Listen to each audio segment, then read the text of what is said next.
happens is when we start talking about how we're going to accomplish something, we look to the political arena to do it. So we often look to the government to implement what we think our feelings are about how we should act. Okay?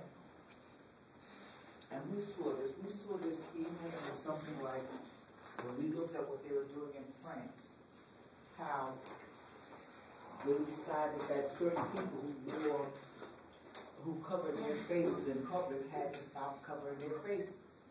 Okay? And how do they change that? They go to the political arena to change. Okay? They start using their political strength to say, we want this change. We want a law passed to talk about the policy and what their priorities were. Their priorities, arguably, were we want to protect our culture the way it is. Okay, we don't want to have it influenced from the outside. Okay, that's number one. Okay? Now, notice that we said that in the political arena, people are just like everybody else.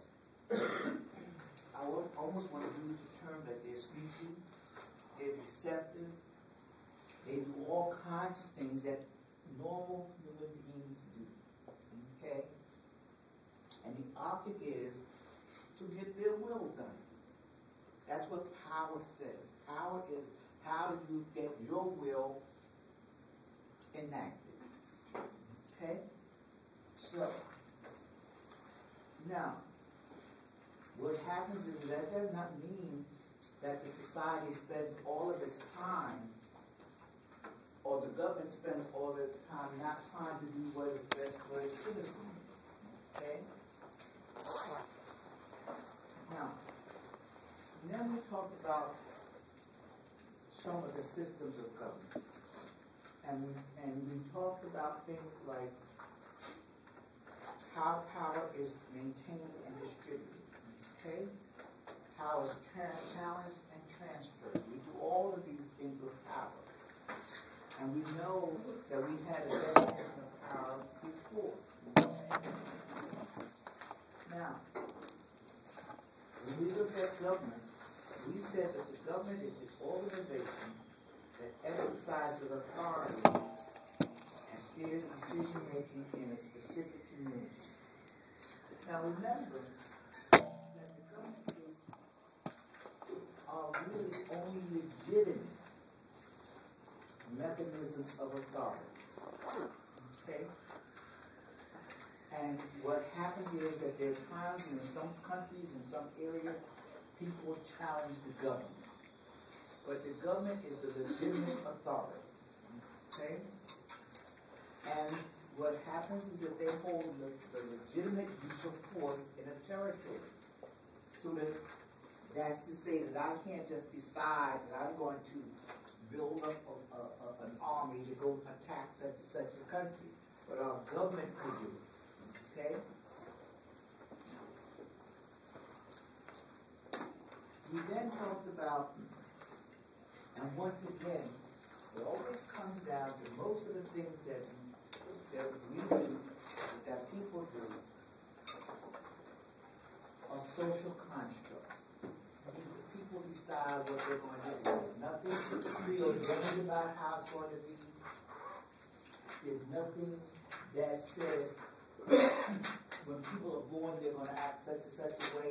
This is a case where we decide how we're going to act. Okay? As a consequence, we have different systems of government which have built up over time. We have a monarchy. We said that's a system of government headed by a single person, the monarch. This person typically inherits the position by being a member of a royal family, whatever that means. And then we talked about the different kinds of monarchies or titles that signify the status of the monarch. Okay? We talked about that there are traditional and absolute monarchs. The traditional monarchs are those people who are born and have come along over the centuries as the ruling family. Okay?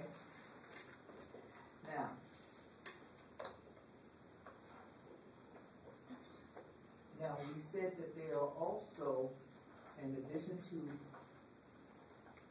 traditional or absolute monarchs, there are constitutional monarchs.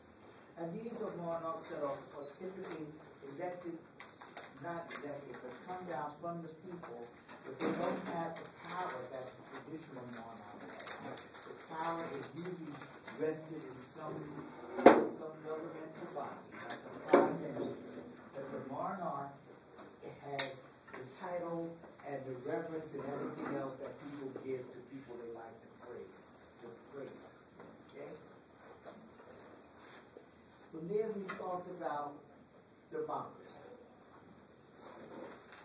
And this is where we said that democracy is a political system in which the right to vote is widespread and government leaders are selected through multi-party elections. Democracy, we say, is ruled by people.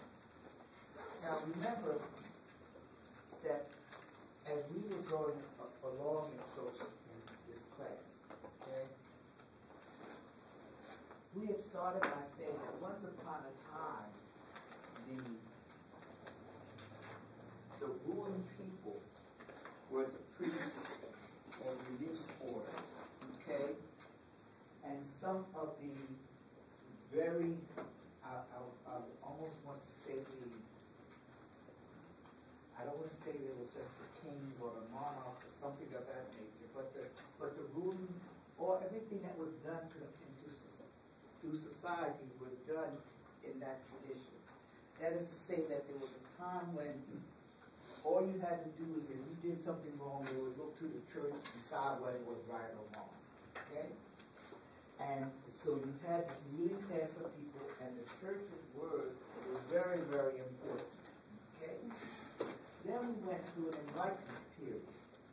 And in that period, people started questioning the authority of the church, because this is when we started talking about things like the survival of the fittest, and all these other theories started coming in.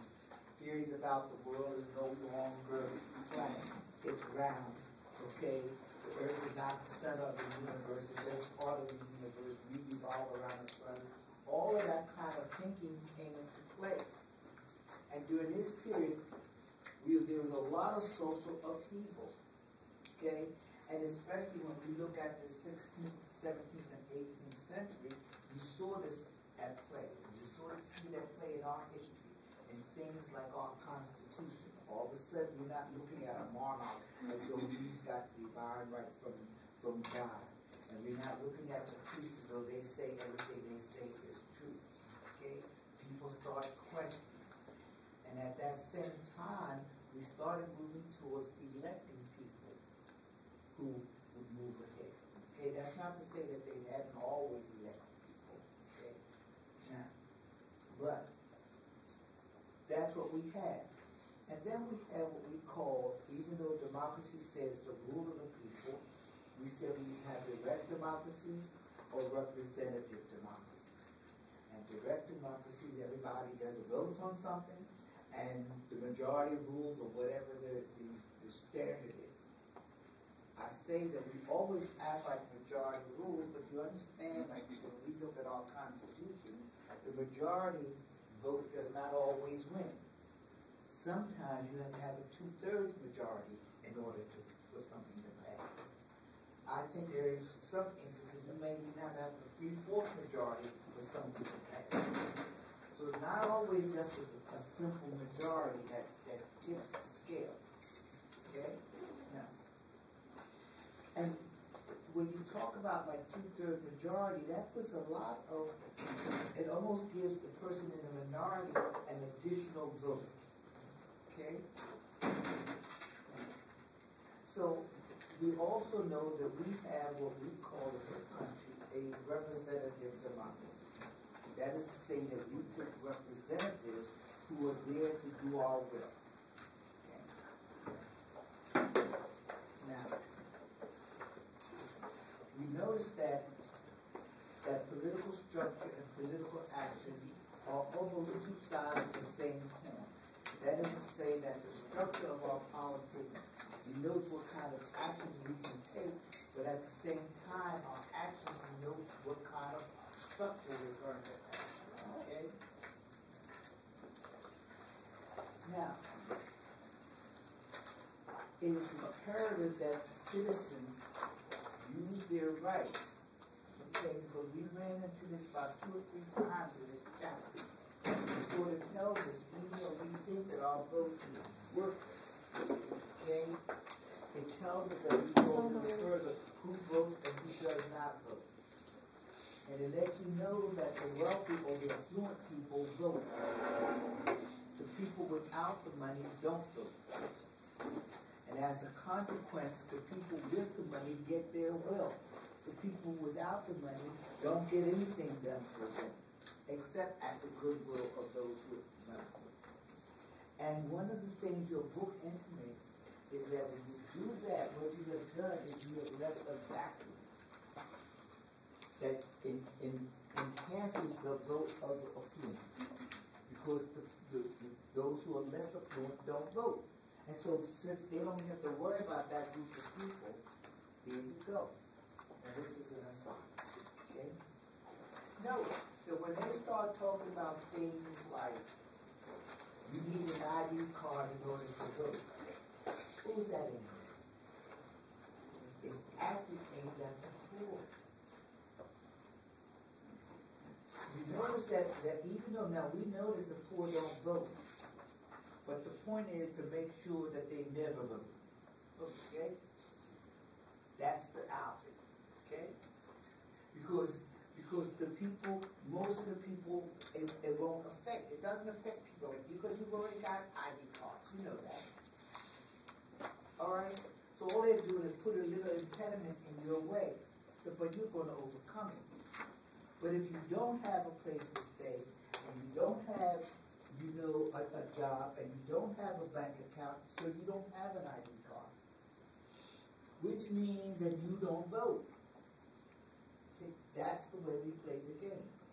I'm going to go on the side, because I'm going to just talk brainwash for a minute.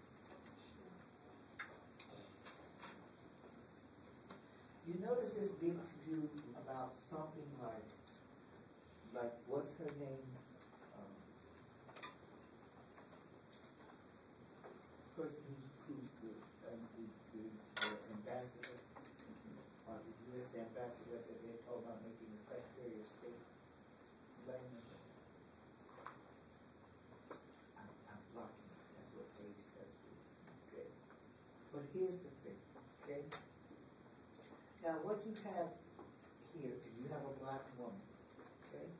Now let's look at things historically. There are maybe 3 grounds of people who become presidents, maybe 4. Okay?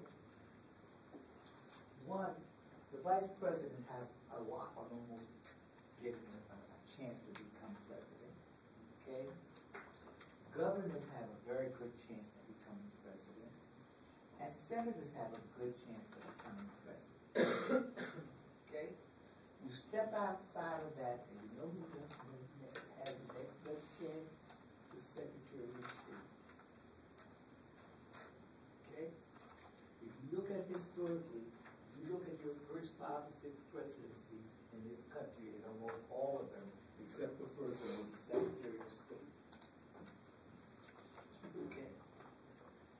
Now, what we have now is a person being nominated as, who might be nominated as a Secretary of State, who's a black woman.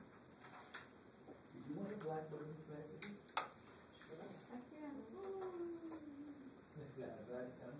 But you understand what I'm saying? Now we're talking about a person who might be in line, who could very easily be in line for a nomination. Because we didn't have problems having a woman nominated the last time. It was just a flip of a coin whether it was going to be Clinton or Obama. That was a flip of a coin. All right? And you will see that even now the question would have been, you see the rumbling, when you look at the Democratic Party, of whether or not the Vice President or the Secretary of State would be the next candidate there. You notice that? Whether if you're going to nominate a president in to be final vote is going to be Clinton. Notice her name is just as prominent as the vice president. Notice that you might know the Secretary of State better than you know the vice president. Think about it. Look at who gets all the headlines. You hear more about the Secretary of State than you do the president. The vice president. You understand that, how powerful that position is? Let's see those things. So it may not have anything at all to do, all this hullabaloo might not have nothing to do with her qualifications and all these other things.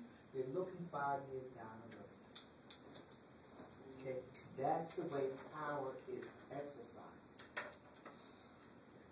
Yes. So you're saying that they're preparing for this woman to become president? They're preparing to make sure she doesn't become president. She doesn't. That's the deal. Okay? Make sure she's not going to be